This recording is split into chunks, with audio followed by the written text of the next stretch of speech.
Namaku Katarina Priska Titilarsati, biasa dipanggil Priska, dan teman-temanku. Ya, saya sendiri Wahid Yasin, dipanggil Wahid. Halo, aku Dinda Tresna, biasa dipanggil Tresna.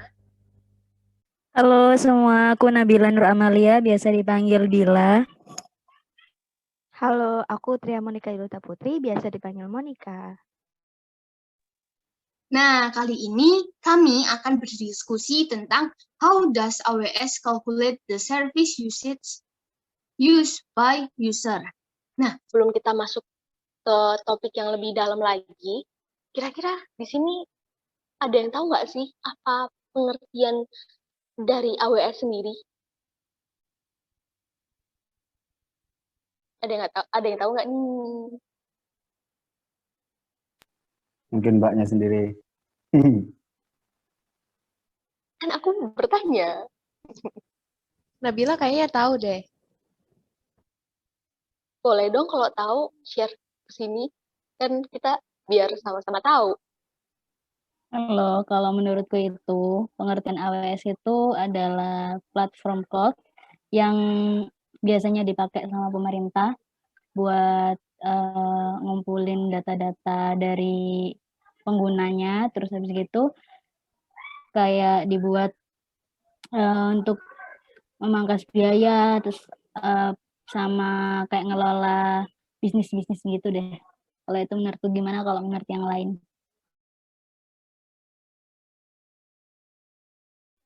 Aku mau nambahin. Mungkin ada yang lain. Oke. Silakan Tresna. Mungkin AWS itu kalau misalkan di dunia startup, AWS itu kayak berguna banget buat ngolah WordPress yang kayak gitu. Dimana WordPress itu sendiri kan bisa buat pemasaran startupnya itu sendiri. Jadi AWS ini punya layanan kayak buat keamanan datanya. Terus dia juga punya kemampuan buat ngolah bantu biar WordPress-nya itu lebih aman dan sebagainya. Jadi dia mampu buat nyimpan cloud yang besar. Terus juga dia juga lumayan baik dalam JavaScript kayak gitu-gitu sih. Aku boleh nanya nggak? Boleh, silakan. Untuk Tresna sama Nabila pernah pakai AWS nggak? Ada pengalaman pernah pakai AWS nggak? Kalau aku kan belum ya.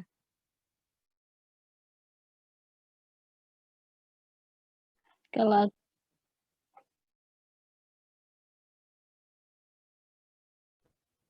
Aku juga belum sih. Aku juga belum terlalu ngerti AWS itu kayak gimana, tapi cuman tahu sedikit-sedikit dari bacaan kayak gitu-gitu aja sih. Oke. Maaf, jawabannya Nabila tadi boleh diulang nggak? Soalnya di tempat aku patah-patah. yang pengertiannya tah? Iya, Enggak. pengertian. Pertanyaan aku tadi loh, kamu pernah belum pakai AWS nggak? belum pakai. oh gitu. Jadi bisa dibilang AWS ini sebagai sahabat bagi startup yang ada gitu ya, baik yang udah lama atau yang baru muncul gitu ya. Iya benar. Nah, AWS itu kan sebagai menyimpan data pengguna. Itu maksudnya gimana sih? Ada yang bisa jelasin nggak? Mungkin Wahid kayaknya mau pengen jawab tuh. Iya, kayak udah pengen ngomong gitu ya, Wahid ya. Ya, mungkin yang dari mungkin ya yang aku baca-baca ya. AWS ini menyimpan data dan melacaknya untuk penagihan layanan yang digunakan. Pemanfaatannya sendiri itu digunakan Amazon untuk melakukan penagihan dengan cara memanfaatkan Amazon S3 yang mempunyai penyimpanan cloud yang aman, tahan lama, dan dapat diskalakan untuk objek-objek pembentuk WordPress seperti gambar, video, file, tema, dan juga JavaScript. Ya mungkin contoh layanan yang ditawarkan adalah cloud computing, keamanan, migrasi, data, dan penyimpanan data. Mungkin itu aja yang aku tahu dari AWS sendiri. Mungkin ada yang mau nambahin, Mbak Priska, Monik?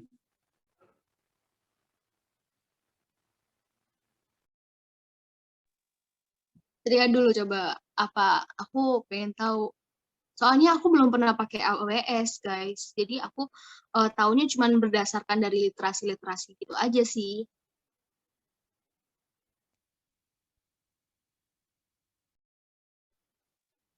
Ya, kalau aku nggak jauh beda sih sama kayak Wahid. Terus sama sih kita juga kan aku juga belum pernah pakai AWS nih.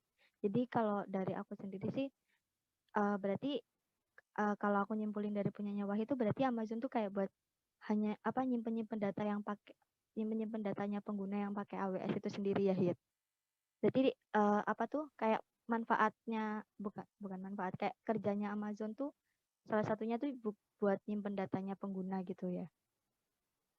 Ya mungkin bisa seperti itu dengan skala yang luas banget gitu. Oke, sudah. Oke. Terus kan yang namanya menyimpan data, terus itu pasti akan ada asumsi kalkulator dari AWS ini. Mungkin bisa dijelasin asumsi kalkulatornya AWS ini? Mbak Nabila atau Mbak Tresna gitu. Aku belum dengar suara Nabila sama Tresna dari tadi. Aku Mungkin mau dari coba Tresna jawab kali deh. ya. Misalkan kalkulator Mbak Tresna aja yang jawab. Oke, Ya, oke. jadi asumsi kalkulator itu sendiri sederhananya kayak gini. AWS kan menyediakan banyak layanan ya.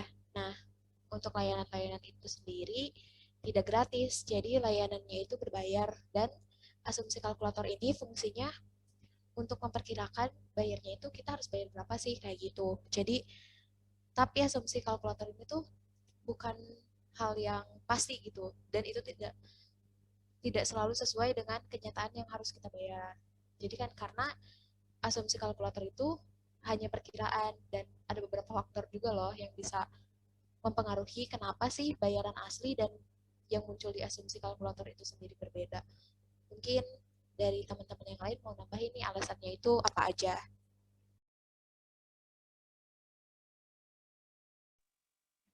Aku mau nyoba nambahin alasan-alasan yang udah dijelasin tadi dari sama Tresna. Nah, alasan yang pertama yaitu wilayah yang digunakan. Nah, di sini wilayah yang digunakan itu maksudnya kayak harga layanan AWS itu bervariasi. Jadi tergantung wilayah-wilayah, tergantung daerah-daerah penggunanya masing-masing. Jadi kayak misalnya di wilayah Jawa Timur sama wilayah Kalimantan misalnya itu harganya pasti beda. Terus habis itu yang kedua yaitu ada perubahan harga. Nah, dari wilayah itu tadi kan pasti ada perubahan harga kan. Nah, dari perubahan harga itu tadi kayak AWS itu nawarin harga bayarnya dari harga bayar yang berubah-ubah dari waktu ke waktu. Meskipun dari wilayah itu sendiri tapi dari wilayah juga beda-beda harganya. Nah, nanti dari waktu ke waktu itu juga beda-beda. Terus habis itu yang ketiga yaitu pajak. Di sini kalkulator AWS itu tidak meliputi pajak gitu. Tidak ada pajak lah istilahnya. Terus habis itu yang ketiga itu ada asumsi jangka waktu. Di sini asumsi jangka waktunya di AWS itu 730 jam dalam sebulan. Lalu yang keempat itu periode penagihan bulan. AWS itu akan ngasih chat gitu, kayak ngasih notifikasi buat penggunanya buat nagih per bulannya gitu. Terus habis itu yang terakhir ada mata uang. Di sini asumsi kalkulator AWS itu pakai mata uang dolar karena nilai tukar global ya dari waktu ke waktu itu berbeda-beda gitu. Itu aja sih dari aku. Mungkin dari yang lainnya? Aku boleh nambahin lagi nggak? Boleh, boleh. Jadi selain alasan-alasan yang udah Tria sebutin tadi, ada lagi alasan kayak misalkan pembulatan. Nah, pembulatan ini kadang harga pembulatannya itu tidak terhitung di kalkulator AWS-nya itu sendiri. Jadi kalkulator AWS itu hanya memperhitungkannya itu benar-benar harganya harga yang terjadi saat itu. Jadi misalkan kayak pembulatan harganya dinaikkan ke atas atau diturunkan ke bawah itu tidak terhitung di kalkulator AWS. Terus selain itu juga ada penagihan per detik. Jadi layanannya itu kan ada yang beberapanya itu dihitungnya itu per detik. Nah, kalkulator AWS itu sendiri tidak memperhitungkan layanan yang dihitung berdasarkan penagihan per detik itu sendiri. Gitu aja sih Kak kalau dari aku. Wow, cukup menambah wawasan ya diskusi kita malam ini. Berarti kalau ditarik kesimpulan, AWS ini merupakan AWS ini menyimpan data pengguna dan layanan itu berguna untuk menagih layanan yang udah dipakai pengguna gitu ya berarti. Iya Kak, bener banget. Jadi Bener dari banget, Kak banyaknya Priska.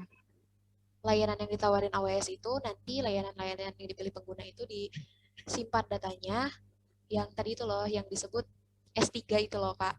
Nah, disimpan di situ, terus akhirnya nanti muncul tagihan gitu ke pengguna Kak. Nah, untuk penggunanya itu sendiri, kalau misalkan mau memperkirakan biayanya itu berapa, bisa pakai kalkulator AWS gitu Kak. Oke. Terus aku juga dapat poin kedua sih dari poin kedua untuk kesimpulannya ini sih. Tadi kan aku udah dengerin sedikit penjelasan dari teman-teman semua. Berarti dapat ditarik kesimpulan juga kalau AWS ini menentukan perkiraan jumlah pembayaran yang akan dibayarkan pengguna gitu ya berarti. Oke.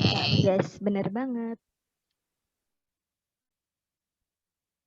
Oke deh. Kayaknya segitu dulu aja ya diskusi kita kali ini. Untuk diskusi yang lebih mendalam mungkin kita bisa lanjutin besok lagi. Gimana? Ya, Iya Kak, boleh. boleh. Wah, berarti diskusi malam ini kayak udah ada ilmu baru gitu ya. Kan yang awalnya kita nggak tahu AWS itu apa, terus kita juga belum pernah pakai, jadi ya nambah-nambah lah. Kalau misalnya kita udah pakai atau suatu saat pakai AWS kan jadi kayak udah ada gambaran gitu ya.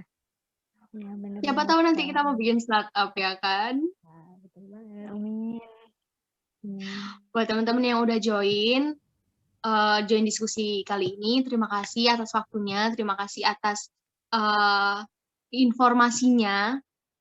Buat yang udah nonton juga terima kasih banget udah nonton diskusi kami sampai akhir. Oke, terima kasih Kak Friska. See you. Dadah! Bye-bye.